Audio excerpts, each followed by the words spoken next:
ओम शांति। आज की 5/12/2025 की साकार मुरली के मधुर महावाक्य में बाबा कहते, अपने को आत्मा निश्चय करके बैठो तो बाप को याद करोगे, तुम्हारे सब दुख दूर हो जाएंगे।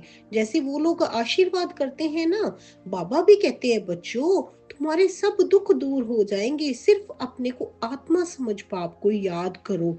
बाबा कहते बाप बगैर कोई समझा नहीं सके, क्योंकि बच्चों बगैर कोई समझ ना सके। जैसे बाबा बगैर हमें कोई समझा नहीं सकता ना, ऐसे ही जिन बच्चों ने बाबा का ज्ञान लिया है उनके बगैर कोई समझ भी नहीं सके। गायन भी है ना, आत्माएं बच्ची और परमात्मा अलग रहे बहुकाल, सुंदर मेला सज रहा जब सतगुरु मिला दलाल। सतगुरु कौन? खुद शिव बाबा। वो हमें उठाने, हमें जगाने आए हैं। हम पतित दुनिया में फंसे पड़े थे, हमें पावन बनाने आए हैं। शिव बाबा खुद आए हैं, तो हमें इन सभी विकारों को छोड़कर बाबा को याद करना है। जब आत्मा निश्चय करके बाबा को याद करेंगे तो हमारी याद पक्की होगी। बाबा कहते मीठे बच्चे, ये पतित दुनिया एक पुराना गांव है, ये तुम्हारे रहने लायक नहीं। अब तुम्हें पावन नई दुनिया में चलना है। प्रश्न है आज की मुरली से, बाप अपने बच्चों को उन्नति की कौन सी एक युक्ति बताते हैं? उत्तर है, बच्चे तुम आज्ञाकारी बन बाप दादा की मत पर चलते रहो। बाप दादा दोनों इकट्ठे हैं, इसलिए अगर इनके कहने से कुछ नुकसान भी हुआ तो भी रिस्पॉन्सिबल बाप है, सब ठीक कर देगा। तुम अपनी मत नहीं चलाओ, शिव बाबा की मत समझकर चलते रहो तो बहुत उन्नति करोगे। तुम अपनी मत नहीं चलाओ, शिव बाबा की मत समझ चलते रहो तो बहुत उन्नति होगी। धारणा के लिए मुख्य सार है, बंधन काटने की युक्ति रचनी है। बंधन कौन से? माया ने जो बंधन हमें बांध रखे हैं, जैसे मोह का बंधन, लोभ का बंधन, इन सबको काटने की युक्ति रचनी है। जिगरी बाप से प्रीत रखनी है, बाप का पैगाम सबको देना है, सबका कल्याण करना है। दूरदेशी बुद्धि से इस बेहद के खेल को समझना है।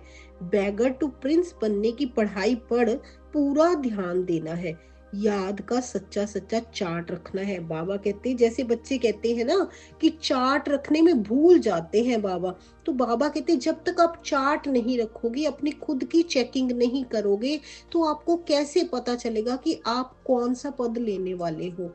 इसलिए जैसे स्कूल में टीचर पढ़ाते हैं ना, तो टीचर भी कहती है आप खुद चेकिंग करो ना, आपको क्या आता है। ऐसे ही बाबा भी हमें रोज बताते हैं कि अपना चार्ट रखो बच्चे, अपने ऊपर खास ध्यान दो कि आप कहाँ तक पावन बने हो। जैसे कई बार कोई परिस्थिति ऐसी आती है, घर में होते हैं तो गुस्सा आ गया, तो अपने ऊपर चेकिंग करो। अगर गुस्सा किया तो क्यों किया, बाबा को बताओ। अपनी जो भी आपने गलती करी है, अगर बाबा के आगे उसको बता देंगे तो बाबा अपना हमारा जो कष्ट है उसको आधा कर देंगे, हमें क्षमा कर देंगे। जो हमने गलती की है, लेकिन गलती कर करके बार बार उस गलती को दोहराएंगे तो फिर तो बाबा भी क्षमा नहीं करेगा ना। बाबा ने कहा है फिर तो मुझे धर्मराज का रूप लेना पड़ेगा।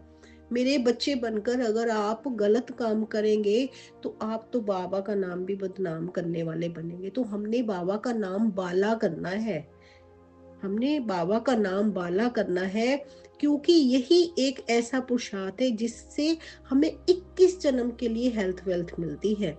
वरदान दिया आज की मुरली में बाबा ने, संकल्प रूपी बीज को कल्याण की शुभ भावना से भरपूर रखने वाले विश्व कल्याणकारी भव। संकल्प रूपी बीज, कोई भी संकल्प भी आपका व्यर्थ ना जाए। संकल्प रूपी बीज भी ऐसा हो जो विश्व की कल्याण शुभ भावना से भरपूर रखने वाले विश्व कल्याणकारी का बाबा ने हमें टाइटल दे दिया कि आप विश्व कल्याणकारी बनो। जैसे सारे वृक्ष का सार बीज में होता है, पूरा वृक्ष जो खड़ा होता है वो एक बीज में ही होता है ना उसका सार, ऐसे बाबा कहते ऐसे संकल्प रूपी बीज हर आत्मा के प्रति, प्रकृति के प्रति शुभ भावना वाला हो। आपका कोई भी संकल्प किसी आत्मा के प्रति भी गलत या प्रकृति के प्रति भी गलत नहीं होना चाहिए, शुभ भावना वाला होना चाहिए। सर्व को बाप समान बनाने की भावना, निर्बल को बलवान बनाने की भावना, दुखी अशांत आत्मा को सदा सुखी शांत बनाने की भावना का रस व सार हर संकल्प में भरा हुआ हो। कोई भी संकल्प रूपी बीज इस सार से खाली अर्थात व्यर्थ ना हो, कल्याण की भावना से समर्थ हो, तब कहेंगे बाप समान विश्व कल्याणकारी आत्मा। तब बाबा कहते आपको कहा जाएगा विश्व कल्याणकारी आत्मा, जब आपका एक एक संकल्प, जैसे कहते हैं ना संकल्प से सिद्धि होती है, अगर हम संकल्प ही अच्छे करेंगे खुद के लिए, सर्व के लिए, विश्व के लिए, तो तब बाबा कहते आपको कहा जाएगा, आपको टाइटल मिल जाएगा विश्व कल्याणकारी आत्मा। स्लोगन है आज की मुरली से, माया के झमेलों से घबराने के बजाय परमात्मा मेले की मौज मनाते रहो। माया के झमेलों में नहीं फंसना, उससे घबराने के बजाय परमात्मा मेलों की मौज मनाते रहो।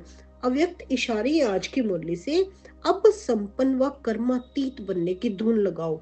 कर्मातीत बनने के लिए अशरीरी बनने का अभ्यास बढ़ाओ। शरीर का बंधन, कर्म का बंधन, व्यक्तियों का बंधन, वैभवों का बंधन, स्वभाव संस्कारों का बंधन, कोई भी बंधन अपनी तरफ आकर्षित ना करे। ये बंधन ही आत्मा को टाइट कर देता है। इसके लिए सदा निर्लिप्त अर्थात न्यारे और अति प्यारे बनने का अभ्यास करो। इसके लिए सदा निर्लिप्त और अर्थात न्यारे और अति प्यारे बनने का अभ्यास करो। अपने आप को बंधनों से आपने मुक्त करना है। कर्मातीत बनने के लिए सबसे पहले तो अशरीरी बनना है। बाबा ने पहले ही कहा ना, अपने को आत्मा समझकर बैठो, आत्मा समझना निश्चय करो कि मैं आत्मा हूँ। बाबा कहते लौकिक बाप को जैसे आपको याद करना होता है, तो क्या बार बार उनको सामने लेके आना पड़ता है तब याद रहती है? तो मैं जो आप सबका पिता हूँ, परम पिता हूँ, उसको आप क्यों भूल जाते हो? जब आत्मा निश्चय करके बैठेंगे तो तभी सभी काम आपके, सभी दुख आपके दूर हो जाएंगे और आप पावन बन ही जाएंगे और सतयुग में आ ही जाएंगे। अच्छा जी, ओम शांति।